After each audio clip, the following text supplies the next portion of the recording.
Hello دوستو، السلام علیکم۔ ویلکم ٹو بیان ٹی وی۔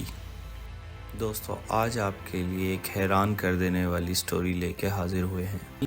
1959 کی شروعات میں ایک ہائیکرز کے گروپ نے مغربی سوویت یونین کے پہاڑی علاقے کی طرف وزٹ کیا۔ دوستو، یہ گروپ 9 مرد اور خواتین پہ مشتمل تھا جو کہ اس علاقے اور اس علاقے کی سختی سے اچھے طریقے سے واقف تھے۔ پھر بھی یہ ایڈونچر ان کی زندگی کا آخری ایڈونچر ثابت ہوا۔ کرمنل انویسٹیگیشنز، فوٹوگرافز اور ڈاکومنٹریز ہونے کے باوجود یہ کیس آج تک سلجھایا نہیں جا سکا۔ یہ کیس ہے دیاتلوف پاس کا۔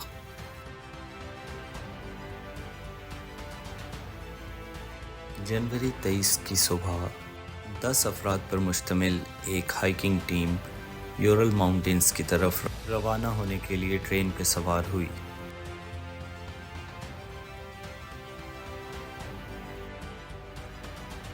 گروپ میں 8 مرد اور 2 عورتیں تھیں، جن میں ایگور دیاتلوف ان کا لیڈر تھا۔ جیسے ہی ٹرین سائبیرین ٹائیگر کی پہاڑیوں کی گہرائی میں داخل ہوئی، گروپ کی ڈائری نے ایک آخری لائن نوٹ کی جس میں لکھا تھا کہ میں سوچتا ہوں اس ہائیک پہ ہمارا کیا انتظار کر رہا ہے، کیا کچھ نیا ہونے والا ہے؟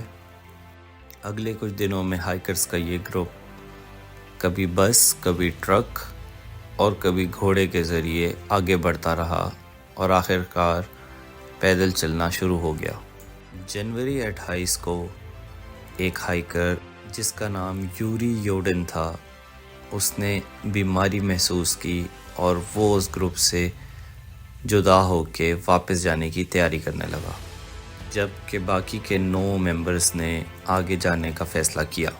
یہ تصاویر اسی وقت لی گئیں جب وہ اپنے گروپ سے جدا ہو رہا تھا اور یہ وہ آخری لمحہ تھا جب اس نے اپنے دوستوں کو زندہ دیکھا۔ گروپ اپنے سفر میں روانہ رہا اور اس نے برف باری کے سارے مناظر ڈائری اور کیمروں میں محفوظ کیے، جن کو دیکھ کے اور پڑھ کے ایسی کوئی بات محسوس نہیں کی جا سکتی کہ وہ کسی مشکل میں تھے۔ 1 فروری کو وہ منسی پاپولیشن جس کو ڈیڈ ماؤنٹین کہا جاتا تھا وہاں پہنچے اور اس سے کچھ ہی دور واپسی کی طرف آ کر رکنے کا فیصلہ کیا۔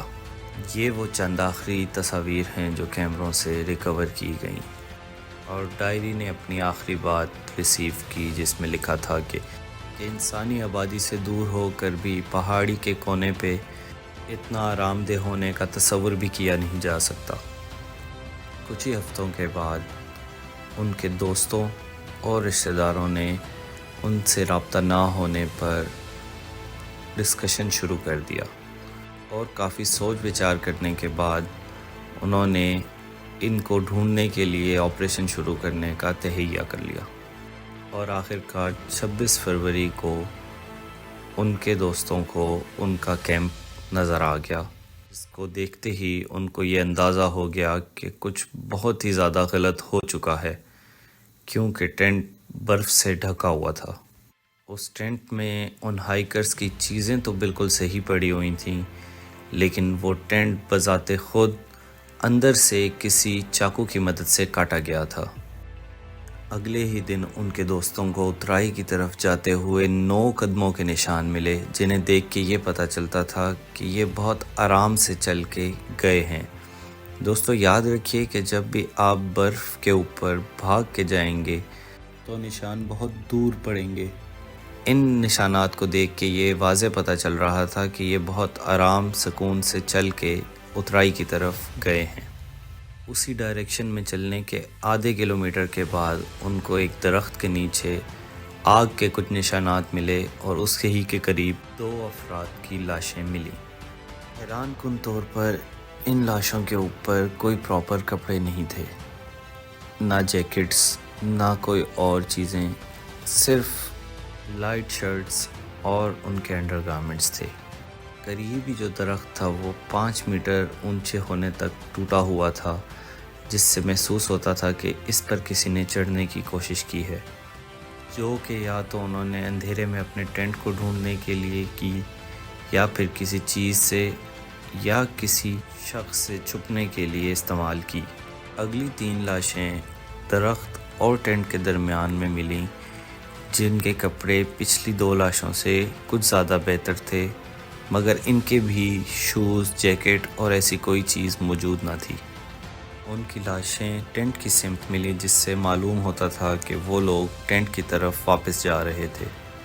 بظاہر تو ان کے جسم پہ زخموں کے چھوٹے نشانات تھے، لیکن ان 5 کی موت ٹھنڈ لگنے کی وجہ سے ہوئی تھی، جس کو ہائپر تھرمیا کہتے ہیں۔ آخری 4 ہائیکرز ایک پہاڑی کے نچلے حصے میں ملے، جن کے اوپر 3 فٹ تک برف آ چکی تھی، لیکن حیران کن طور پر یہ 75 میٹر دور تھے اپنے اس ٹینٹ سے اور اس کی مخالف سمت میں تھے، جن میں سے 3 افراد پہ سیریس فریکچرز تھے، جن میں ان کے سر اور ان کی ریڑھ کی ہڈیاں شامل تھیں۔ ان میں 2 افراد کی آنکھیں غائب تھیں اور ایک عورت کی زبان غائب تھی۔